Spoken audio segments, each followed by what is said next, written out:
But what I'm most concerned about is the United States always needs to have an enemy.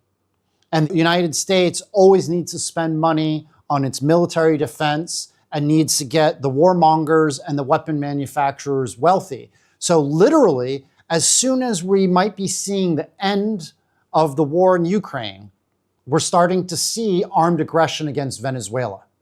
And, I'm not an expert there, but the playbook is very similar. The United States says there's an evil despot, whether it be in Afghanistan, Iraq, or Syria, or now Venezuela.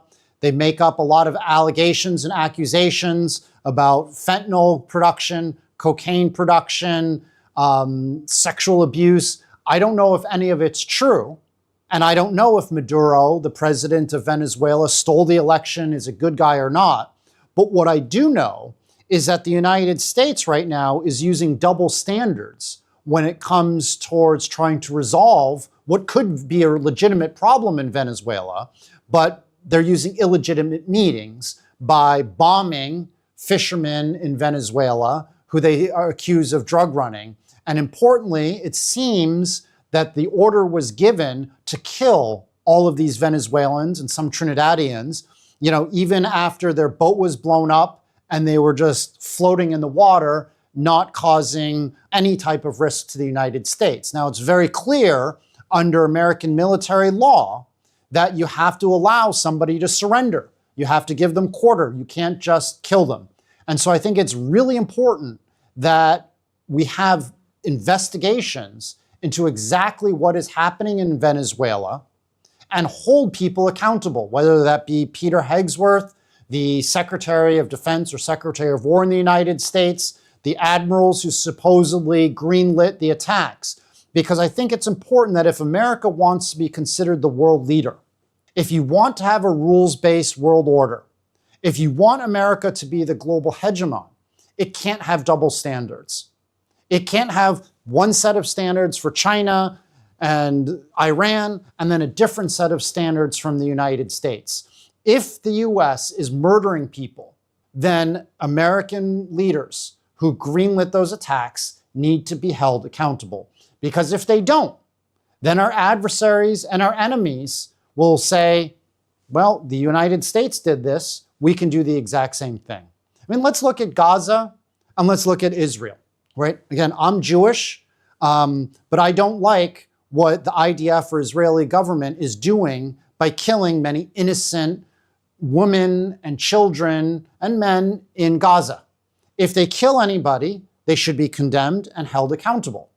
Similarly, though, Hamas, I condemn them. If they are killing innocent people, if they're torturing innocent Israelis, and if they're raping anyone. I think what's clear is the world needs to have one set of laws, one set of standards that they apply to everybody. If you do something illegal, if you do something that hurts people, whether you're Israeli, whether you're Gazian, Palestinian, whether you're Chinese, or whether you're American, you have to be held accountable. You can't say the other side is a terrorist, which justifies your own terrorist actions, because then you're forever going to be in war. Frankly, it's very difficult for small nations to navigate and balance through the geopolitical tension between the United States and China. America always criticizes China for using economic coercion or bullying, right? If China isn't happy with another country, whether it be a larger country like Japan, a smaller country like Lithuania, or the Philippines or South Korea, China will use its economic heft, its economic strength to punish the other nation. They will say, we are going to cancel flights to Japan so that Chinese tourists can't spend the billions and billions a year there. We're not going to allow Japanese concert singers and performers to perform in China. And China uses their economic strength as a stick to punish other nations. But let's be honest, America, especially over the last year or two, is using as much economic coercion, if not more, than China. And they're actually going even more personal.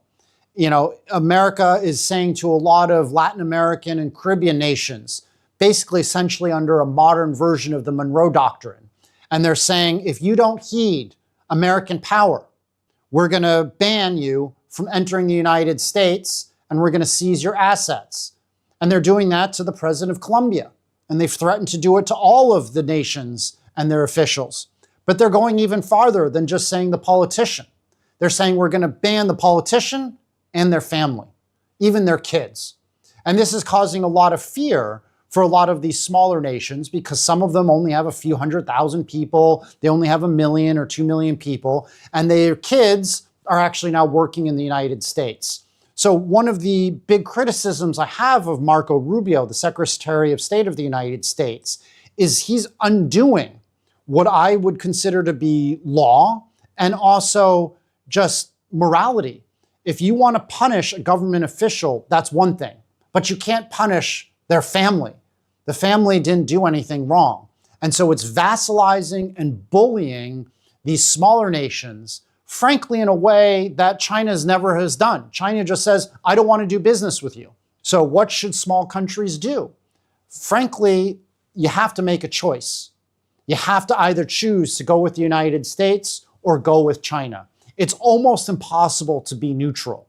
There are only maybe 2 countries in the world that have been able to be fairly neutral right now. New Zealand and Singapore.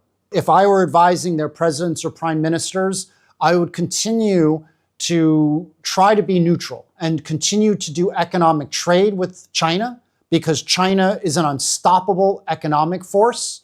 China is going to continue to be the major growth driver of the world. I expect it to account for about 30% of economic growth over the next 5 years, and the IMF agrees with me. I expect that China will replace America in the next 15 to 20 years as the world's largest economy.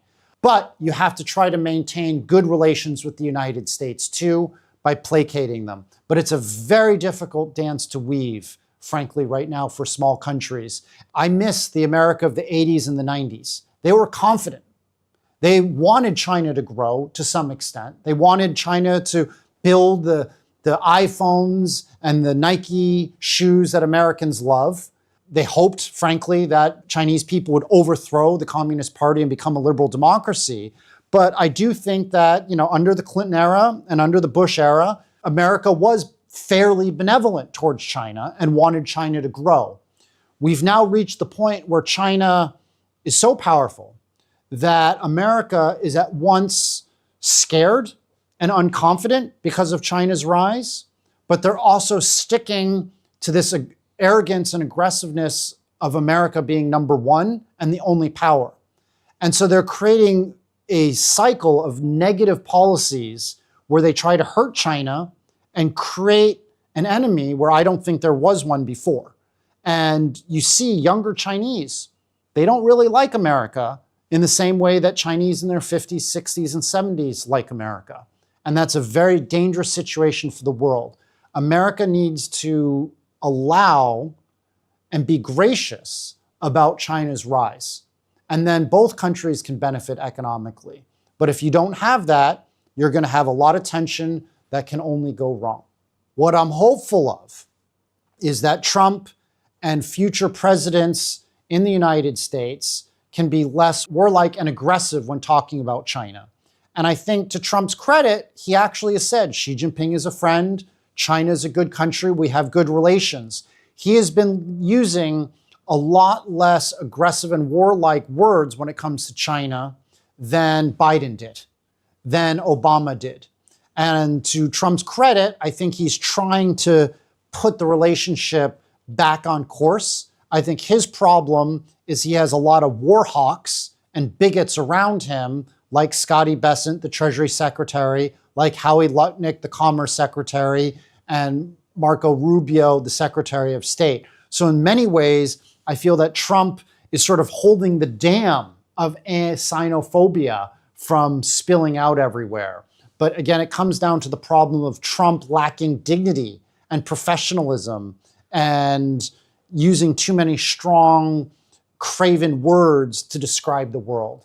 Hopefully, over the next 10, 20 years, we'll get calmer American politicians. If I ever run for president, which I'm thinking about doing, then yeah, I think we would get the relations good again. But unless you get someone like me who loves both countries, Unfortunately, I think we're going to have multi-decade Cold War.